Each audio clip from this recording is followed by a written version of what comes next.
So very good morning मेरे प्यारे बच्चों। आज का डिस्कशन स्टार्ट करते हैं लाल बहादुर शास्त्री जी के कोट के साथ। लाल बहादुर जी कहते हैं the preservation of the balance between the centre and state is fundamental to the harmony of our nation. देखो फेडरलिज्म क्या होता है बच्चों, पहले फेडरलिज्म समझो क्या होता है।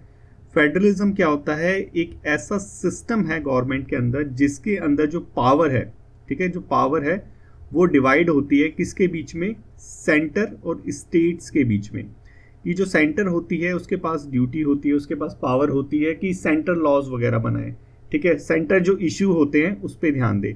और जो स्टेट गवर्नमेंट होती है उसके पास ऑटोनॉमी होती है, उसके पास पावर होती है कि जो लोकलाइज्ड इशू हैं, जैसे एजुकेशन हो गया, पुलिस का मैटर हो गया, ठीक है, उसके ऊपर लॉज बनाए। और सेंटर होती है वो किसके ऊपर लॉज बनाती है, जैसे नेशनल सिक्योरिटी हो गया, ठीक है, फॉरेन पॉलिसी हो गया, नेशनल इकोनॉमी हो गया, उसके ऊपर लॉज बनाती है। तो ये जो पावर डिवाइड होती है, ठीक है, ये जो पावर डिवाइड होती है, ये जो डिवीजन ऑफ पावर है बेसिकली उसी फेडरलिज्म कहते हैं। और ये जो फेडरलिज्म होता है ये बहुत ज़्यादा इंपॉर्टेंट रोल प्ले करता है किसी डाइवर्स कंट्री को एक यूनाइट कंट्री बनाने में। यूनिटी इन डाइवर्सिटी में मेन रोल प्ले करता है क्या, फेडरलिज्म। और यही जो कोट है लाल बहादुर शास्त्री जी का, यही कुछ कहना चाहता है कि अगर हमें सेंटर और स्टेट के बीच में बैलेंस ऑफ पावर मेंटेन करके रखते हैं, सेंटर और स्टेट के बीच में जो बैलेंस ऑफ पावर है उसको मेंटेन करके रखते हैं, तो ये जो हमारी ये जो हार्मनी है हमारे नेशन की, ये बनी रहती है। यही फंडामेंटल है हार्मनी ऑफ अवर नेशन, ठीक है। तो बच्चों आई होप आपको समझ आ गया होगा क्या मतलब है इस कोट का। और ये जो कोट है बहुत ज़्यादा जो है रिलीवेंट है आज के हमारे एडिटोरियल डिस्कशन के लिए। देखो बच्चों जो एस्से राइटिंग होती है ना, एस्से राइटिंग के अंदर जो कोट है बहुत ही ज़्यादा इंपॉर्टेंट रोल प्ले करता है। जैसे कि आटे के अंदर नमक का रोल जो होता है, नमक के बिना जो अगर रोटी बनाओगे तो क्या होगा कि रोटी बहुत फीकी सी लगेगी। सेम यही चीज़ हमारा कोट करता है कि जो टेस्ट बढ़ा देता है, जो एस्से राइटिंग होता है, अगर उसको आप व्यंजन से कंपेयर करें तो क्या होगा, उसका टेस्ट बढ़ा देगा, पढ़ने में उसको मज़ा आएगा, ठीक है। तो ये कुछ काम करता है कोट। इसीलिए हम जो है कोट, जो रिलेवेंट कोट है उसको डिस्कस करते हैं। आपको मैं प्रेफर करूँगा कि जो बच्चे सेल्फ प्रिपेयर कर रहे हैं वो जो ये कोट्स होते हैं इनका जो मीनिंग है जो मैं आपको समझाता हूँ उसके साथ इस कोट को ज़रूर लिख लिया कीजिए अपने टॉपिक्स के साथ। कहीं अगर टॉपिक्स आ जाता है तो ये कोट भी आप ज़रूर मेंशन करना बीच में या फिर स्टार्टिंग में भी कर सकते हो, ठीक है। तो ज़्यादा देरी ना करते अपना डिस्कशन स्टार्ट करते हैं। फेडरलिज्म हमारा आज का टॉपिक है। हमने समझ लिया फेडरलिज्म क्या होता है, डिवीजन ऑफ पावर। CAPF के लिए तो बच्चों बहुत इंपॉर्टेंट है क्योंकि ऐसे काइंड ऑफ टॉपिक जो है पूछता रहता है, सेंटर और स्टेट के बीच के रिलेशंस वाले। तो प्रीवियस ईयर में भी पूछे हुए हैं, प्रीवियस क्वेश्चन में भी पूछे हुए हैं और आगे भी पूछेगा ही। तो उसी को ध्यान में रखते हुए अपनी नॉलेज को थोड़ा सा बढ़ाते हैं। इसके अंदर एक जो अभी की इशू चल रहा है वन नेशन वन इलेक्शन का, इसको भी डिस्कस किया गया है, ठीक है। तो ज़्यादा देर ना करते हुए डिस्कशन स्टार्ट करते हैं, ठीक है। देखो ये जो वन नेशन वन इलेक्शन है, ठीक है, हॉट बर्निंग टॉपिक है बहुत ज़्यादा। साइमल्टेनियस इलेक्शन भी कहते हैं कि इसके अंदर बेसिकली क्या होगा कि लोकसभा हो गई और जो विधानसभा हो गई, जो स्टेट की असेंबली हो गई और जो सेंटर की असेंबली हो गई, लोकसभा, राज्यसभा, लोकसभा और विधानसभा, ठीक है, इनके जो इलेक्शंस हैं, ठीक है, स्टेट के और सेंटर के जो इलेक्शंस हैं वो एक साथ करवाने पर विचार हो रहा है। उसे ही हम क्या कहते हैं, वन नेशन वन इलेक्शन, की स्टेट और सेंटर के जो इलेक्शंस हैं वो एक साथ कैसे करवाए जा सके। इसके पीछे तर्क ये दिया जा रहा है, इसके पीछे रीज़न ये दिया जा रहा है कि एक्सपेंडिचर बहुत ज़्यादा होता है, एक्सपेंडिचर बहुत ज़्यादा होता है अगर जो इलेक्शन है अलग अलग कंडक्ट होते हैं, ठीक है। ये तर्क दिया जाता है basically one nation one election के पीछे। और बताया जाता है कि इससे क्या होगा, टाइम सेविंग वगैरह होगी, फटीक जो होती है वो बचेगी, वोटर्स की एक ही साथ जाके वोट दे के आ जाएंगे। ये सारे जो हैं रीज़न इसके पीछे दिए जाते हैं इस वन नेशन वन इलेक्शन के कॉन्सेप्ट को इम्प्लीमेंट करने के लिए। और तो अभी इम्प्लीमेंट नहीं हुआ है, चर्चा के अंदर है, तो इसीलिए हम ये डिस्कस कर रहे हैं। देखो ये जो साइमल्टेनियस इलेक्शन है, ठीक है, ऐसा नहीं है पहली बार आया है, पहले भी हुआ था जब हमारी आज़ादी हुई थी। उसके बाद जो फर्स्ट जनरल इलेक्शन हुए थे, फर्स्ट जो जनरल इलेक्शन हुए थे 1951-52 में हुए थे।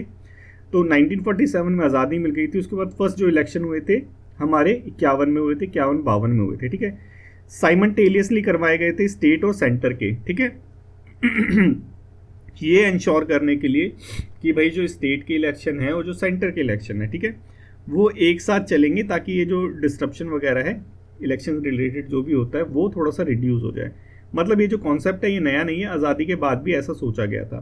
फिर प्रॉब्लम कहाँ हुई, देखो प्रॉब्लम होती है आर्टिकल 356 में, मतलब कि प्रेसिडेंट रूल इंप्लीमेंट कर दिया जाता है बीच बीच में जिसकी वजह से क्या होता है कि जो कार्यकारिणी होती है असेंबली की, स्टेट की मैं बात कर रहा हूँ, वो कहीं ना कहीं डिस्टर्ब हो जाती है। ये चीज़ यहाँ पे भी बताई गई है कि ये जो आर्टिकल 356 है, ये सेंट्रल गवर्नमेंट को अलाउ करता है, किस चीज़ के लिए अलाउ करता है कि जो स्टेट गवर्नमेंट है उसको डिसमिस कर दे, ठीक है।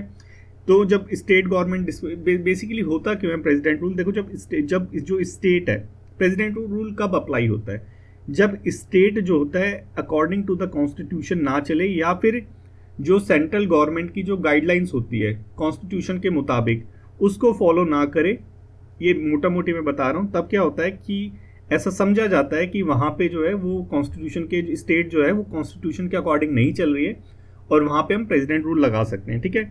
लेकिन तो इसकी वजह जब प्रेसिडेंट रूल लगता है तो डेफिनेटली जो वहाँ की जो फंक्शनिंग होती है वो ठप हो जाती है, फिर री इलेक्शन करवाने की नौबत आ जाती है। लेकिन इस चीज़ का जो है बहुत ज़्यादा मिसयूज़ होता है, ठीक है। जो हमारी हिस्ट्री है, हमारी इंडियन हिस्ट्री जो है इसके मिसयूज़ से भरी पड़ी है।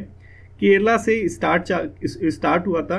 देखो मिसयूज़ कब क्यों होता है, मिसयूज़ होता है बच्चों जब सेंटर में जो गवर्नमेंट है, पॉलिटिकल पार्टी की मैं बात कर रहा हूँ, यहाँ पे जो पॉलिटिकल पार्टी है, स्टेट में जो पॉलिटिकल पार्टी है, ये दोनों जब अलग अलग होती है, ठीक है। जब स्टेट और सेंटर की पॉलिटिकल पार्टी अलग अलग होती है, तब जो है सेंटर क्या करती है, उस स्टेट को कर्व करने के लिए, उसकी आवाज़ दबाने के लिए, ऑटोनॉमी दबाने के लिए प्रेसिडेंट रूल लगा देती है, ठीक है। 130 बार ये लगाया गया है आज़ादी से अभी तक, 130 बार इसका मिसयूज़ ही किया गया है और कुछ नहीं, ठीक है।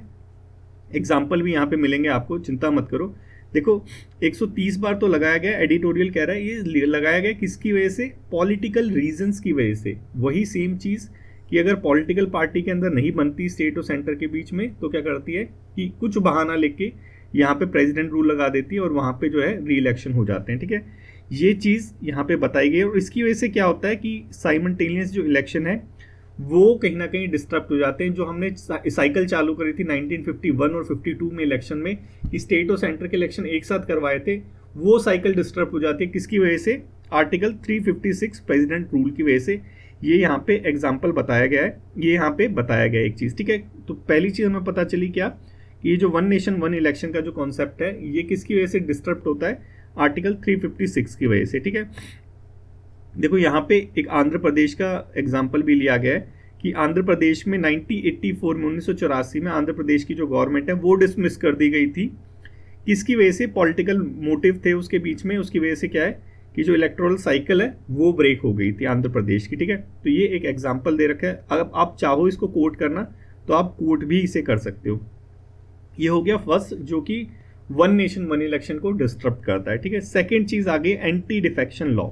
देखो बच्चों हमें पता है 10th शेड्यूल के अंदर आता है हमारा एंटी डिफेक्शन लॉ, ठीक है। जिस बच्चों को नहीं पता आपको होना चाहिए कि शेड्यूल 10th के अंदर आता है, और प्रीवियस ईयर क्वेश्चंस के अंदर ये बहुत बार पूछा भी गया है पेपर 1 के अंदर बच्चों, तो थोड़ा इसके बारे में भी नॉलेज होनी चाहिए आपको, ठीक है। जो एंटी डिफेक्शन लॉ है 10th शेड्यूल के अंदर आता है, और ये जो एंटी डिफेक्शन लॉ है ये लाया क्यों गया था, ये लाया गया था कि जो नेता लोग हैं, ठीक है, आया राम गया राम वाला हमने पहले भी डिस्कस करा था, कि जो नेता लोग थे वो क्या कर रहे थे, बहुत जल्दी जल्दी पार्टी स्विच कर रहे थे, ठीक है। यहाँ से इस बीजेपी में आए, बीजेपी पे कांग्रेस में, कांग्रेस से जनता दल, और यहाँ से ये, फिर ऐसे ऐसे करके रातों रात वो पार्टियां बहुत ज़्यादा स्विच कर रहे थे। तो उसको प्रिवेंट करने के लिए ये लॉ लाया गया था। देखो प्रिवेंट क्यों किया जाए, देखो जब आपने किसी पर्टिकुलर नेता को चुना, ठीक है, लेट्स से आपने बीजेपी को चुना, ये सिर्फ एग्जाम्पल के लिए मैं बता रहा हूँ बच्चों, इसको सीरियसली मत लेना, आपने बीजेपी के लिए चुना, ठीक है। अब वो नेता क्या करता है कि वो नेता स्विच कर जाता है कांग्रेस में, तो देखो ये तो आपके वोट के साथ धोखा हुआ, आपने तो बीजेपी को वोट दिया था, लेकिन उसने क्या करा, वो रातों रात यहाँ स्विच हो गया, और ये जो गवर्नमेंट थी ये गिर गई, क्योंकि इसके पास मेजॉरिटी बची नहीं, क्योंकि वो जो एक एमपी था या एमएलए था वो कांग्रेस में चला गया, ठीक है। तो ये जो है ये आपके वोट की तौहीन है, बिल्कुल। जो एक्सपेंडिचर होता है इलेक्शन पे, वो वेस्टफुल एक्सपेंडिचर को बढ़ावा देता है ये, तो इन सब प्रैक्टिस को, इल प्रैक्टिस को बढ़ावा देता है बेसिकली। तो इन इल प्रैक्टिस को रोकने के लिए हम 10th शेड्यूल लेके आए थे 1952 में, 10th शेड्यूल लेके आए थे। तो ये जो 10th शेड्यूल था इसने इस चीज़ को रोका, लेकिन इसके अंदर भी लूप होल्स हैं, जैसे कि मेजॉरिटी जो है अभी भी ये एंटी डिफेक्शन कर सकती है, और इसके अंदर स्पीकर के ऊपर, क्योंकि स्पीकर डिसाइड करता है, ये जो है हमारा 10th शेड्यूल का एंटी डिफेक्शन लॉ, तो ये स्पीकर जो डिसाइड करता है उसके ऊपर टाइमलाइन नहीं है। ये अपने आप में एक इशू है, ये अपने आप में एक इशू है। तो ये जो टाइमलाइन नहीं होता, इसकी वजह से क्या होता है कि जो स्पीकर है, अगर वो उसी की पार्टी से, क्योंकि स्पीकर तो कोई पर्टिकुलर पॉलिटिकल पार्टी छोड़ के तो स्पीकर बना है, तो जो उसकी पेरेंट पार्टी होती है, अगर उसकी पार्टी का होता है तो वो क्या करता है, डिसीजन ही नहीं लेता। सेम चीज़ कहाँ पे देखने को मिली, महाराष्ट्र में, ठीक है, महाराष्ट्र में देखने को मिली ये सारी चीज़ें, ठीक है। तो दूसरी चीज़ें क्या है, दूसरा हो गया, पहला तो हमने देख लिया क्या कि प्रेसिडेंट रूल की वजह से जो है साइमल्टेनियस जो इलेक्शन है वो डिस्टर्ब होते हैं। दूसरा चीज़ एंटी डिफेक्शन लॉ की वजह से, ठीक है। ये दो चीज़ हमने देखी, जो क्या है एक बहुत बड़ी प्रॉब्लम है साइमल्टेनियस इलेक्शन को कंडक्ट करवाने के लिए, या फिर स्टेट की जो ऑटोनॉमी है उसको मेंटेन करने के लिए।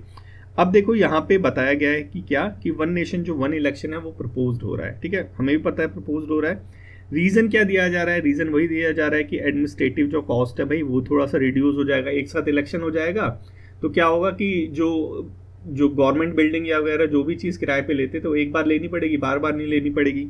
दूसरा रीज़न दे रखा है कि गवर्नेंस इंप्रूव हो जाएगी, कि सारी चीज़ स्मूथली चलेगी और जो कंटिन्यूटी है गवर्नमेंट में वो आएगी, ठीक है।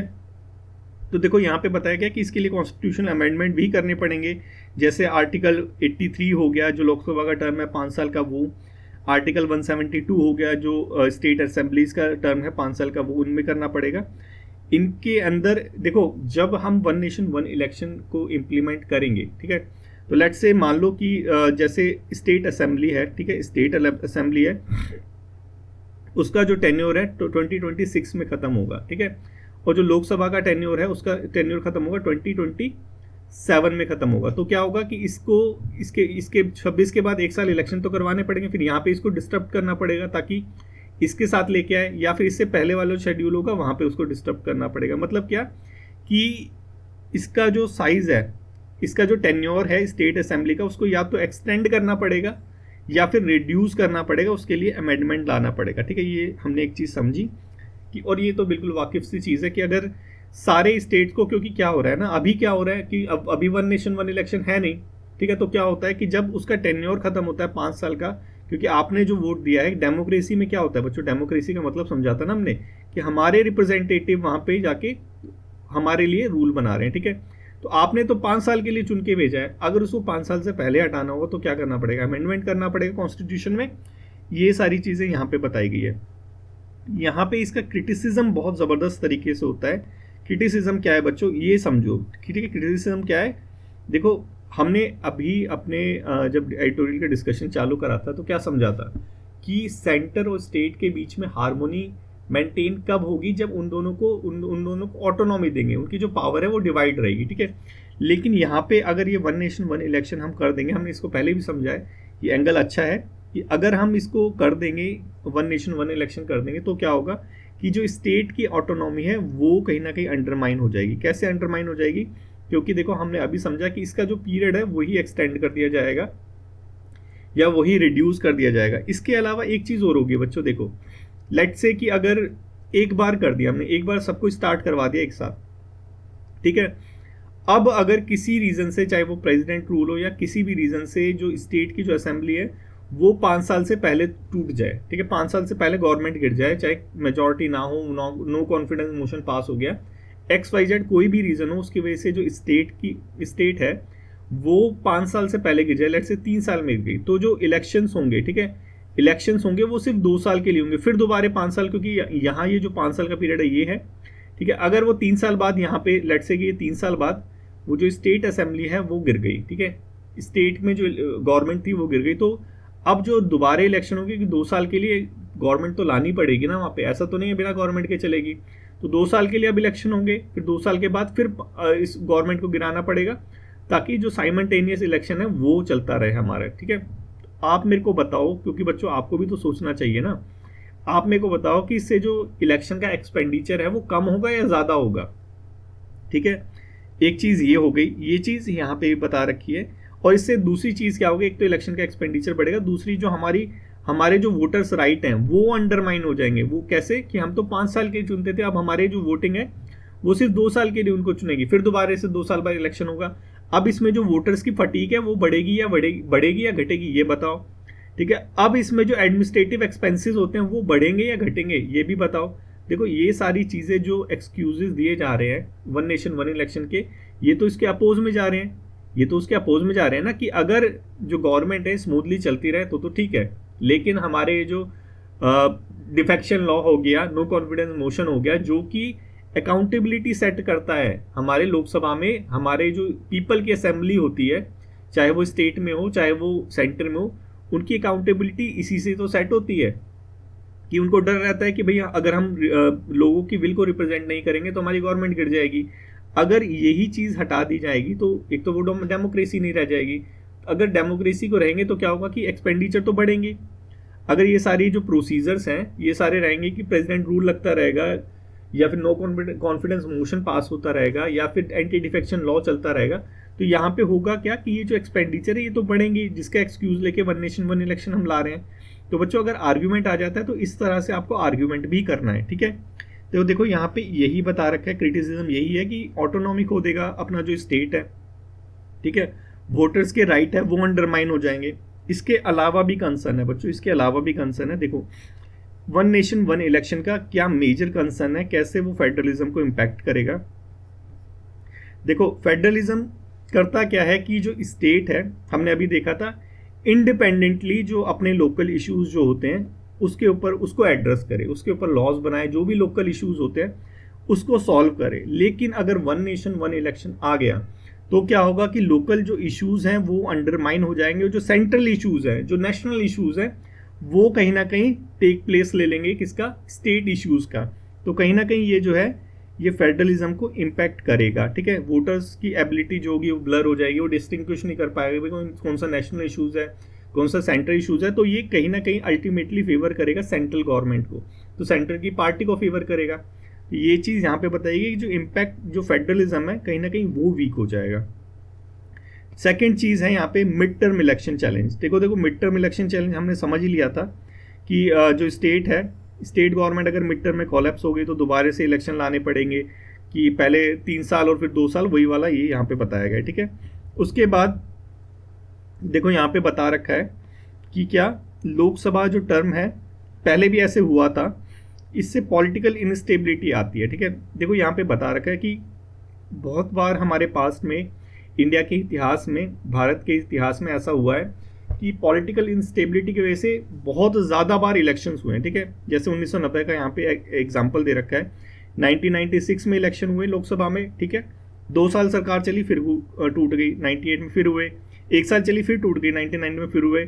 अब लेट से ये 99 वाली जो सरकार है चलने लगेगी, लेकिन वन इलेक्शन होगा तो 2001 में फिर से करना पड़ेगा। वही इलेक्शन का जो एक्सपेंडिचर है वो बढ़ जाएगा, जो हमने यहाँ पे भी समझा था। ठीक है, यही चीज़ यहाँ पे बता रखी है। फिर बता रहा है लॉजिस्टिकल बर्डन। ठीक है, लॉजिस्टिकल बर्डन देखो हमारे यहाँ पे वोटर्स बहुत ज़्यादा है, क्योंकि इंडिया जो है वो टॉप मोस्ट पॉपुलेशन में आता है। ठीक है, यंगेस्ट पॉपुलेशन यहाँ पे रहती है। तो देखो इससे होगा क्या कि अगर ये सारी चीज़ें होगी तो वोटर्स की फटीग डेफिनेटली बढ़ेगी, क्योंकि वन नेशन वन इलेक्शन ऐसा तो नहीं है ना कि 5 साल में इसे एक बार दे दिया, क्योंकि बीच में इश्यूज आते रहेंगे, उसकी वजह से री इलेक्शन होते रहेंगे। री इलेक्शन तो हो ही रहे हैं, उसके बाद से ये जो वन नेशन वन इलेक्शन है वो फिर से री इलेक्शन करवाएगा। तो ये जो फटीक है वोटर्स की, जो एक्सक्यूज दिया जा रहा था कि वोटर्स की जो फटीक है वो रिड्यूस हो जाएगी, ऐसा नहीं होगा। इस एडिटोरियल में बताया गया वो बढ़ेगी। ठीक है, तो आई होप आपको समझ आ रहा होगा बच्चों कि इशू क्या है मेन।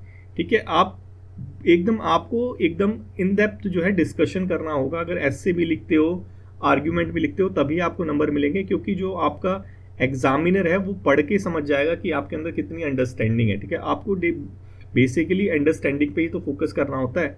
ठीक है, वही हम कर रहे हैं। ठीक है, इसके साथ यहाँ पे बता रखा है कि अगर वन नेशन वन इलेक्शन हमें इम्प्लीमेंट करना है, ठीक है, one nation one election implement करना है, तो उससे पहले हमें जो इसके सिस्टमैटिक इश्यूज हैं उनको कहीं ना कहीं सॉल्व करना पड़ेगा। जैसे कि आर्टिकल 356 जो प्रेसिडेंट रूल है वो उसका हम यूज़ करते हैं या बोले मिसयूज़ करते हैं, सबसे पहले तो उसको सॉल्व करना पड़ेगा, क्योंकि उसकी वजह से क्या होता है कि स्टेट गवर्नमेंट कहीं ना कहीं डिस्टेबलाइज हो जाती है, री इलेक्शन वगैरह होते हैं, ये सारी चीज़ें। और देखो यहाँ पे एग्जाम्पल भी दे रखा है कि 1998 में, ये एग्जाम्पल आप लिख लेना, इसको नोट करना और कोट भी करना। ठीक है, 1998 में SR बोम्मई जो गवर्नमेंट थी कर्नाटका में, उसको डिसमिस कर दिया गया था बिना विदाउट एनी वैलिड रीज़न। तो ये जो मेन प्रॉब्लम है आर्टिकल 356 की, 356 मतलब प्रेसिडेंट रूल की जो मेन प्रॉब्लम है, सबसे पहले इसको सॉल्व करो। इसको सॉल्व करोगे तो क्या होगा कि ये जो वन नेशन वन इलेक्शन है, फिर उसके बाद इसको इम्प्लीमेंट करना ज़्यादा वैलिड रहेगा। ठीक है, ये चीज़ यहाँ पे बताई गई। दूसरा वही एंटी डिफेक्शन लॉ। ठीक है, एंटी डिफेक्शन लॉ की वजह से कितनी बार जो है गवर्नमेंट डिस्टेबलाइज हो जाती है। तो सबसे पहले इसको सॉल्व करो, ये जो प्रॉब्लम है यही सॉल्यूशन, यही यहाँ पे बताया गया कि सबसे पहले जो हमारे सिस्टम के अंदर जो सिस्टमैटिक रिफॉर्म करने हैं, जैसे 356 के ऊपर हो गया, एंटी डिफेक्शन लॉ के अंदर हो गया, सबसे पहले इसको करने की ज़रूरत है। उसके बाद कहीं ना कहीं हम जाके वन नेशन वन इलेक्शन को इम्प्लीमेंट कर सकते हैं। ठीक है, और जो ऑटोनॉमी है स्टेट की, उसको तो हमें मेंटेन करना ही है। ठीक है, अब यहाँ पे जाते जाते कंक्लूजन क्या दिया गया है कि अगर हमने जल्दी करी वन नेशन वन इलेक्शन जो है इम्प्लीमेंट करने की, बिना जो स्ट्रक्चरल प्रॉब्लम है उसको सॉल्व करे हुए, तो जो हमारी डेमोक्रेसी है वो स्ट्रांग नहीं होगी, वो वीक हो जाएगी। ठीक है, तो आपको ये सारे जो इश्यूज हैं आई होप समझ आ गया होगा कि कैसे ये जो वन नेशन वन इलेक्शन हो गया, ये वन नेशन वन इलेक्शन हो गया, और ये जो प्रेसिडेंट रूल हो गया, एंटी डिफेक्शन लॉ हो गया, ये ड्यूअल मतलब एज वाली सॉर्ड है। ठीक है, दो धारी तलवार जिसे कहते हैं, कि ये जो है ये हमारे फेडरलिज्म को एक तरह से मजबूती देती है तो दूसरी तरह से वीक भी करती है। तो दोनों पॉइंट ही आपको समझने होंगे। आर्गुमेंट राइटिंग का बहुत अच्छा टॉपिक है, वो सारी चीज़ आपको लिखनी होगी। ठीक है, आई होप आपको समझ आ गया होगा। तो बच्चों, एक आपके लिए प्रैक्टिस क्वेश्चन है, ये प्रैक्टिस क्वेश्चन आप अटेंड करो। ठीक है, one nation one election, a test of India's federal democracy. ठीक है, ये लिख के आप ग्रुप में भेजो। ग्रुप में बच्चों आप जो है कंबाइन होके थोड़ा सा इवेल्युएट करा करो, एक दूसरे बच्चे का कमेंट वगैरह करा करो। इससे क्या होगा कि आपको भी आपकी भी थोड़ी सी अंडरस्टैंडिंग बढ़ेगी, आपको भी पता चलेगा कि भाई ऐसे राइटिंग लिखते कैसे हैं, और जो लिख रहा है उसको भी थोड़ा सा मोटिवेशन मिलेगा। ठीक है, तो आप जिन्होंने लिखना चालू कर दिया बहुत अच्छी बात है, जिन्होंने नहीं लिखना चालू करा वो लिखना स्टार्ट करो।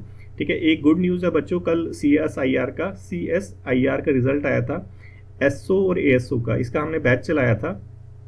तो SO के अंदर ज़्यादा बच्चे तो थे नहीं हमारे पास, और ज़्यादा सीटें भी नहीं थी, लेकिन फिर भी हमारे यहाँ से 4 बच्चे जो है सेक्शन ऑफिसर्स बन गए, और ASO के अंदर तो बहुत सारे बच्चे बने क्योंकि सीटें भी बहुत ज़्यादा थी और वो भी बहुत ज़्यादा था। तो ये भी अपने आप में ही एक जॉयस मूवमेंट है कि भाई जो बच्चे हैं वो सक्सेस पा रहे हैं, और वैसे ही जो सक्सेस है वो आप भी पाएंगे अगर आप भी मेहनत करेंगे, क्योंकि SO वाला तो आपके जैसा ही लेवल है, SO वाला सेक्शन ऑफिसर वाला तो वही है। ठीक है, तो चलो अब नेक्स्ट चलते हैं। चलो थोड़ा सा प्रमोशन हो जाए। देखो, ये पेपर 1 के लिए अभ्यास मंथन, अब तो बोलते बोलते मैं थक गया हूँ। ये है पेपर 2 हमारा अभ्यास लेखन। ठीक है, तो जिन बच्चों ने नहीं ज्वाइन करा है जल्दी ज्वाइन करो, कल से ये अभ्यास लेखन चालू हो जाएगा, अभ्यास मंथन चालू हो चुका है। ठीक है, पेपर 1 के लिए MCQs वाले जो आपकी टेस्ट सीरीज होती है, ठीक है, ये जो टेस्ट सीरीज है पूरी CAPF के अकॉर्डिंग सेट है। ठीक है, जैसा CAPF क्वेश्चन पूछता है वैसा है। 3 लेवल में इसको डिवाइड किया गया है। फर्स्ट लेवल है बहुत ज़्यादा ईजी वाला, ईजी मतलब ये नहीं कि बिल्कुल बच्चों वाला है, CAPF का लेवल है, लेकिन बहुत बेसिक क्वेश्चंस है जो CAPF पूछता है। ठीक है, बेसिक लेवल के। सेकंड लेवल के जो CAPF पूछता है वो इसके सेकंड स्टेज में मल्टीयूज में। ठीक है, थर्ड लेवल के जो टफ क्वेश्चन पूछता है वो इसके थर्ड लेवल में। ठीक है, तो CAPF के अकॉर्डिंग ये पूरा पेपर सेट है। जो बच्चे CSC का पेपर लगाते हैं उनको मैं बता दूं कि CSC और CAPF में ज़मीन आसमान का फ़र्क है। तो CAPF का एग्ज़ाम क्लियर करना चाहते हो तो CAPF की टेस्ट सीरीज़ लगाओ। ठीक है, बहुत ज़्यादा अफोर्डेबल है, और जो बच्चे हैं दोनों ही जो टेस्ट सीरीज़ हैं हमारी, ये अभ्यास मंथन टेस्ट सीरीज़, अभ्यास लेखन राइटिंग प्रोग्राम, दोनों ही बहुत पसंद कर रहे हैं। जिन्होंने बच्चों ने ज्वाइन कर लिया है बहुत अच्छी बात है, जिन्होंने नहीं करा है वो जल्दी से ज्वाइन करो। अभ्यास लेखन के अंदर क्या होगा, 25 टॉपिक्स रहेंगे, उसके ऊपर हम लेक्चर्स लेंगे।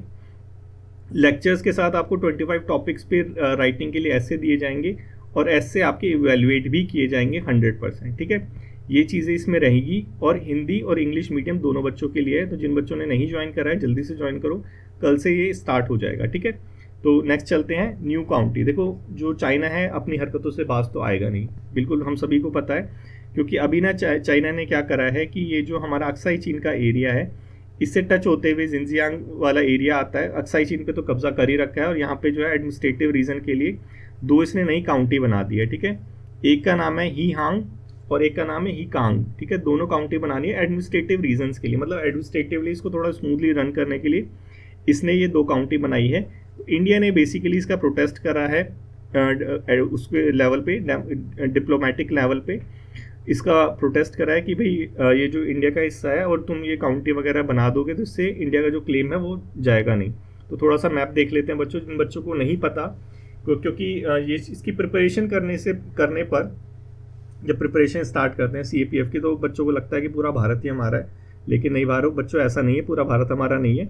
वैसे है हमारा ही, लेकिन इन चाइना वालों ने कब्जा कर रखा है। ठीक है, यहाँ पे देखो ये जो लिख रहा है आपको, ये वाला हिस्सा जिसमें मैं रेड से कर रहा हूँ, ये है हमारा अक्साई चीन। ठीक है, ये है हमारा क्या, अक्साई चीन।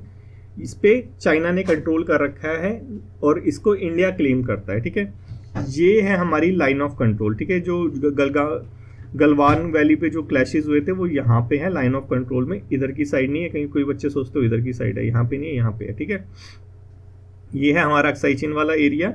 ये है हमारा POK, पाकिस्तान ऑक्यूपाइड कश्मीर।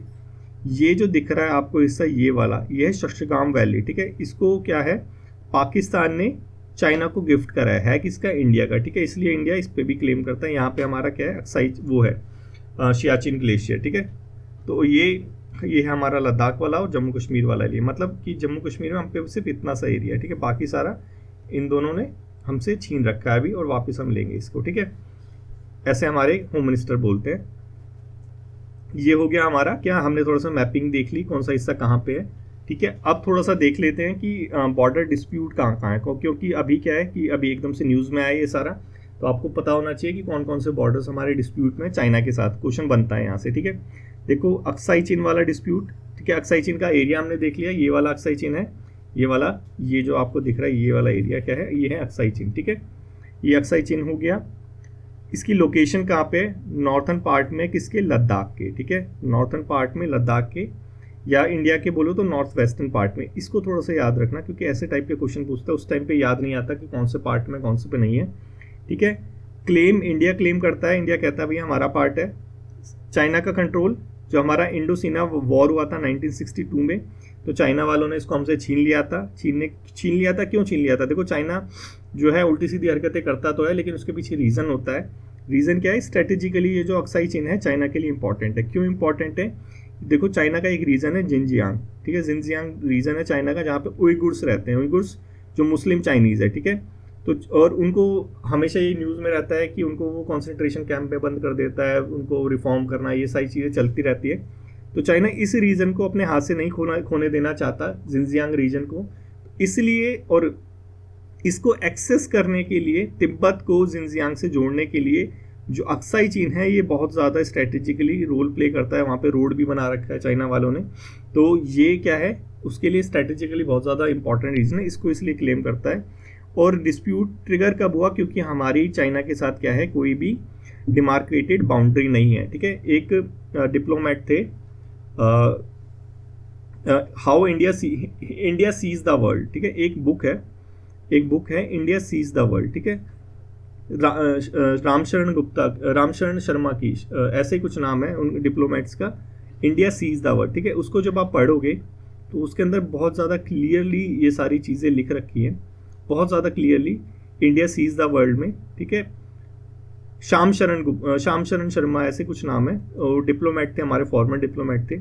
उन्होंने उस बुक में बताया क्या कि देखो कि ये जो हमारी बाउंड्रीज जो है डिमार्केटेड नहीं है। ठीक है, डिमार्केटेड नहीं है, लेकिन गवर्नमेंट के पास बहुत ज़्यादा ऐसे मौके आए थे कि ये जो है चाइना एकदम तैयार हो गया था हमारा जो बाउंड्री डिस्प्यूट चल रहा है इसको सॉल्व करने के लिए, बाउंड्री को डिमार्केट करने के लिए। लेकिन जो गवर्नमेंट थी शायद उसको फ़र्क ही नहीं पड़ता इन सब चीज़ों से कि क्या इंडिया का इशू चल रहा है, हमारे लाखों जो सैनिक हैं उनकी जान जाती है, गवर्नमेंट को कोई फ़र्क नहीं पड़ता। ठीक है, तो गवर्नमेंट उस टाइम की जो भी गवर्नमेंट थी उसने क्या करा कि इस इशू को थोड़ा सा दबा दिया कि इलेक्शन आएंगे उस टाइम पे इस इशू को लेके आएंगे ताकि इलेक्शन हम जीत जाए। ठीक है, तो अपने जो पॉलिटिकल मोटिव के लिए लाखों सैनिकों की जान ले जाते हैं, ये सारी चीज़ें उस बुक के अंदर शेयर की गई है। ठीक है, तो बहुत अच्छी बुक है, अगर टाइम मिले तो थोड़ा सा पढ़ना, इंटरव्यू में तुम्हारे काम आएगी बच्चों।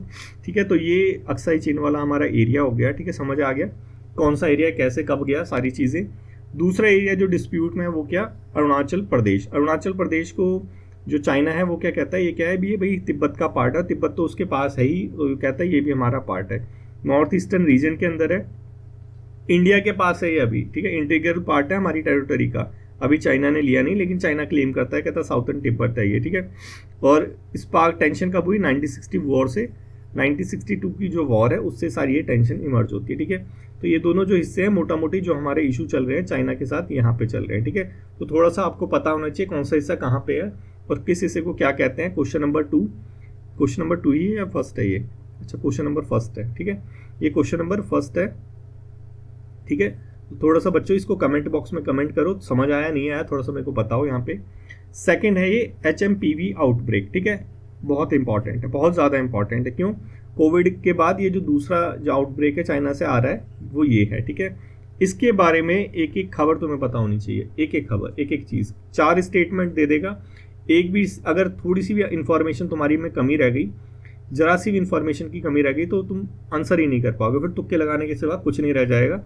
और तुक्के लगाने तो बिल्कुल चाहिए भाई, क्योंकि मैक्सिमम अटेंड करना है तुम्हें, लेकिन 100% श्योरिटी हो वो ज़्यादा अच्छा रहता है तुक्कों से। तो 100% श्योरिटी के लिए नॉलेज बढ़ानी पड़ेगी, तो वो नॉलेज हम यहाँ पढ़ा ही रहे हैं, ठीक है। तो ये जो हमारे हेल्थ मिनिस्टर है थोड़ा सा कंसर्न है, थोड़ा सा क्लोजली इसको मॉनिटर कर रहे हैं HMPV आउटब्रेक को, ठीक है। कहाँ से हो रहा है? चाइना से हो रहा है। किसको इफेक्ट कर रहा है? जो 14 साल से कम बच्चे हैं उनको, ठीक है। बेसिकली हो क्या रहा है? वही सर्दी खांसी जुकाम वाली ये बीमारी है। कोविड-19 भी वही था, जुकाम वाला वायरस, लेकिन कितने लाखों लोगों की जानें ले गया, ठीक है। तो ये जो आउटब्रेक है चाइना से हो रहा है, ठीक है। इसकी फुल फॉर्म थोड़ा सा पता होनी चाहिए। क्या इसकी फुल फॉर्म है? ह्यूमन मेटान्यूमो वायरस, ह्यूमन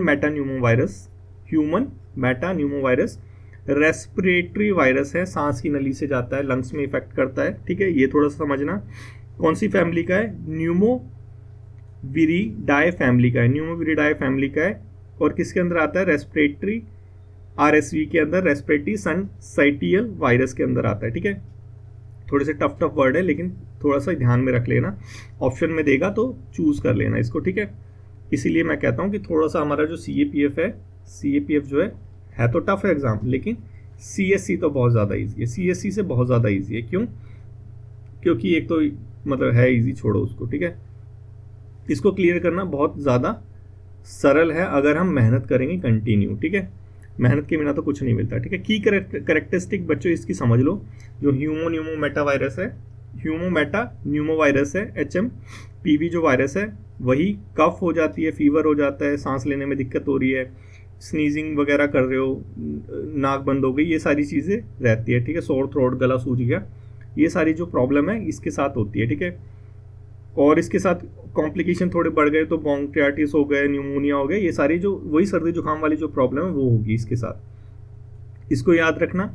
इसके साथ जो इफेक्टेड ग्रुप है इसको याद रखना, ठीक है। जो बच्चे हैं 14 साल से कम वाले वो, या जो बूढ़े लोग हैं वो, या फिर जिनकी इम्यूनिटी थोड़ी सी वीक है, जैसे आपके सर हो गए वैसे, कि जल्दी से सर्दी जुकाम लग जाता है, तो ये उन बच्चों को इफेक्ट करेगा, ठीक है। तो इसलिए मैं बोलता हूँ सर्दी हो रही है टोपा लगा के रखो। ट्रांसमिशन कैसे ट्रांसमिट करेगा? देखो ट्रांसमिट क्या करेगा, छींक मारोगे तो नाक से वो ड्रॉपलेट्स बहेगी, जो इसको रिसीव करेगा उसको भी ये हो जाएगा, तो वही रेस्पिरेटरी ड्रॉपलेट से, ठीक है। समझ आ गया? वायरस है ना भाई, वायरस क्या होगा कि छींक मारोगे दूसरे के मुंह पे जाएगा तो उसको भी हो जाएगा। तो HMPV ऐसे हो रहा है, ठीक है। प्रिवलेंस देखो चाइना से तो फैल रहा है, लेकिन क्या सिर्फ चाइना में है? नहीं, ये आउटब्रेक जो है पहले एंडेमिक था, कहाँ पे? एपिडेमिक था US में, यूरोप में, कनाडा में, और अब मोस्ट रिसेंटली कहाँ पे देखने को मिल रहा है? चाइना से। तो चाइना को अकेले ब्लेम मत करो कि चाइना के यहाँ से बना हुआ है, ये चाइना का नहीं है, ये पहले से ही है यहाँ पे, ठीक है। लेकिन इंडिया के अंदर है क्या? नहीं। तो यहाँ पे लिखा हुआ है कि इंडिया के अंदर अभी तक एक भी केसेस नहीं आए हैं। अगर आते हैं तो डॉक्टर अतुल गोयल को पकड़ना, क्योंकि इसने बोला है कि अभी तक कोई भी केस जो है रिपोर्ट नहीं हुए हैं, ठीक है। ये न्यूज़पेपर में ही आया था, ठीक है। नहीं आया मतलब ट्रीटमेंट है इसका, ट्रीटमेंट कोई स्पेसिफिक इसका एज सच एंटीवायरल ड्रग इसकी है नहीं, वही जो हमारी पैरासीटामोल वगैरह वही देख के काम चला रहे हैं अभी तक, ठीक है। डायग्नोस्टिक कैसे करते हैं? डायग्नोस्टिक देखो अभी तो हमारे पास बहुत एडवांस है, PCR जैसे होगी, पॉलीमरेज चेन रिएक्शन, यही जो DNA वगैरह से करते हैं, इससे हम बहुत प्रिसाइजली इसको डिटेक्ट कर सकते हैं, ठीक है। तो ये सारी इन्फॉर्मेशन है, थोड़ा सा हमने समझी HMPV कैसा है, आउटब्रेक कहाँ से हो रहा है, कौन ला रहा है, क्या नहीं ला रहा है, कैसे फैल रहा है, सब चीज़ें, किसको इफेक्ट कर रहा है, किसको नहीं कर रहा है। क्वेश्चन है क्वेश्चन नंबर 2, बच्चों समझ आ गया होगा तो इसका जो आंसर है वो कमेंट बॉक्स में कमेंट करो, नहीं आया होगा तो गलत करोगे, ठीक है। अभी मैंने देखा ये जो कल हमने डेली डिस्पैच डिस्कस करा था, 2 बच्चों ने पहला जो ऑप्शन था उसका आंसर एक ने C दे रखा है, एक ने B दे रखा है। तो अभी मैं इसके बाद मैं जब इसे अपलोड कर रहा हूँ तो बताता हूँ कि किसका सही है किसका गलत है। देखो बच्चों, एक चीज़ है ना, हमेशा ध्यान में रख लो, ठीक है, इसको सीरियसली लो, ये थोड़ा आप सीरियस हो जाओ। देखो एक चीज़ ध्यान में रखो, जब तुम टिक करते हो, जब तुम किसी क्वेश्चन का भी आंसर करते हो, किसी क्वेश्चन का भी, ठीक है, जो हम डेली डिस्पैच में डिस्कस कर रहे हैं मैं उसकी बात कर रहा हूँ, ठीक है, इसका जब आंसर करते हो तो बहुत ज़्यादा सीरियसली होकर आंसर करा करो, सेम उस तरह जैसे एग्जाम में करोगे, क्योंकि ये हमारी हैबिट बन जाएगी लॉन्ग टर्म में, ठीक है, लॉन्ग टर्म में ये हमारी हैबिट बन जाएगी। और एग्जाम में फिर जो सिली मिस्टेक्स होती हैं, अगर तुम सीरियस होकर करोगे तो वो सिली मिस्टेक नहीं होगी, क्योंकि सिली मिस्टेक की वजह से बहुत लोगों का जो है, बहुत लोगों के बहुत साल बर्बाद होते हैं। तो वो साल हमें बर्बाद नहीं करने, हमें सिली मिस्टेक्स को अवॉइड करना है। कैसे करेंगे? हर क्वेश्चन को बहुत ज़्यादा सीरियसली लेके हमें अटैम्प्ट करना है, और ओवर थिंकिंग मत करना, जितना पढ़ा होगा तुमने उतना ही सोचना है, ठीक है। नेक्स्ट है हमारा फ्रेंच CSG। क्या चीज़ है ये? बेसिकली ये जो दिख रहा है आपको नाव जैसी, यही है, एयरक्राफ्ट है, एयरक्राफ्ट कैरियर है फ्रेंच CSG। ये बेसिकली इंडियन ओशन के अंदर डिप्लॉयड था। अभी ये कोची और गोवा के अंदर थोड़ा सा ठहरेगा, ठीक है। कहाँ ठहरेगा? कोची और गोवा के अंदर। एज सच इससे तो क्वेश्चन आने के चांसेस नहीं है, क्वेश्चन आने के चांसेस यहाँ से ज़्यादा है।